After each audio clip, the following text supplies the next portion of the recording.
Specific examples, MSNBC, Fox News, though may be different in their ideologies, both present news and facts to the people and bring issues to the table. And that's the very start of loyal opposition, is you have to know what's going on in your government. So the media fits perfectly into that concept. Go ahead. I would like to disagree just by saying that even though the media does bring these objects to the table, there's an old axiom that says news nowadays is man bites dog, meaning dog bites man always happens. But something new and sensationalist can make the news very easily. Now this, although it brings some issues to the table, they may be the wrong issues. Going back to what my partner Cameron stated, was that media institutions such as Fox News or MSNBC or even Facebook and Twitter present issues to the general public who may not feel that these issues affect them. And although while sometimes the vehicles or the methods of delivering them is necessarily legitimate, the fact that they are presenting these items of discussion to the public represents a good check on the government. But ultimately, the people are also, as they are the check on the government, they're the check on the news industry also. Obviously, Fox News and MSNBC wouldn't be providing us with these very sensationalist stories if we, the people, didn't want them. One of the things I found most interesting is you said that the rise of the two political parties has made loyal opposition more difficult. Do you think that political parties... We'll never know. Wait till see how you're elected to Congress and find out what you say then.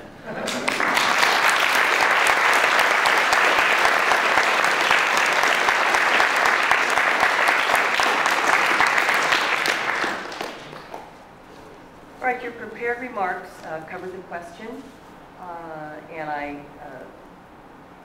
I like the fact that you did go into history a little bit and basically explored or mentioned the roots of loyal opposition.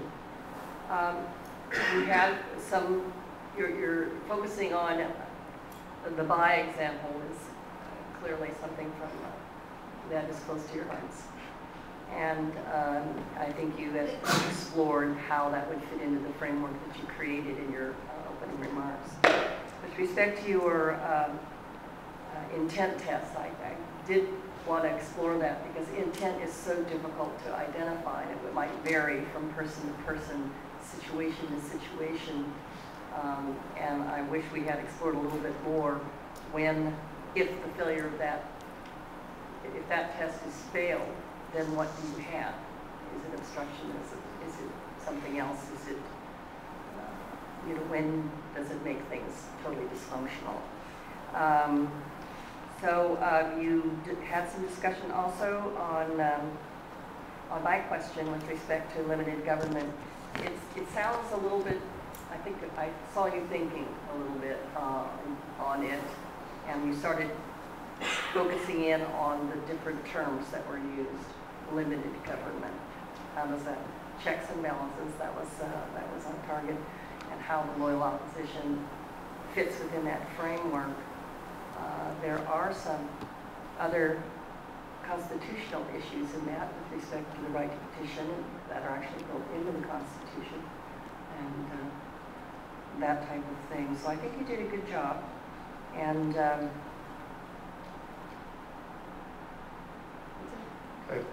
Well, thank you. You certainly represent the state of Indiana extremely well, and I wish we had more time to talk about this because you present a really interesting case here. Senator Bai is a member of the majority party within the Senate, and stepping out like this, it presents some kind of interesting possibilities of redefining loyal opposition that I think probably weren't anticipated by the author of the quote that was used as a stimulus for this. I'm not saying you're incorrect, but with the intent standard complicates things tremendously, which may mean that you're much more realistic because life is complicated on this. But I thought it was a very interesting approach to take, and it's raised all sorts of other questions for me too. If people aren't obeying a law, are they engaged in loyal opposition or not? Well, the answer could fall within the realm of the framework you've set up. So I think it has some potential. I would like to explore it a little bit more. You talked about BOT's opinion dikes, and we can't go too far outside what public opinion will allow. And yet, since the earliest public opinion polls in the 1940s, a majority of the population has favored some form of national health insurance, and yet we've never quite gotten around to doing that. So it's the environment in which those opinion dikes are established, it seems to me, are very important. The key point here is you wrestle with these difficult questions.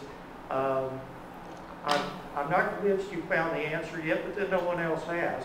But I'm very encouraged that you're wrestling with them, and I thought you gave a very good presentation. There were just many more things I would have liked to talk about, but excellent job today. Yeah, this group had some fresh insights that I think were important to this question.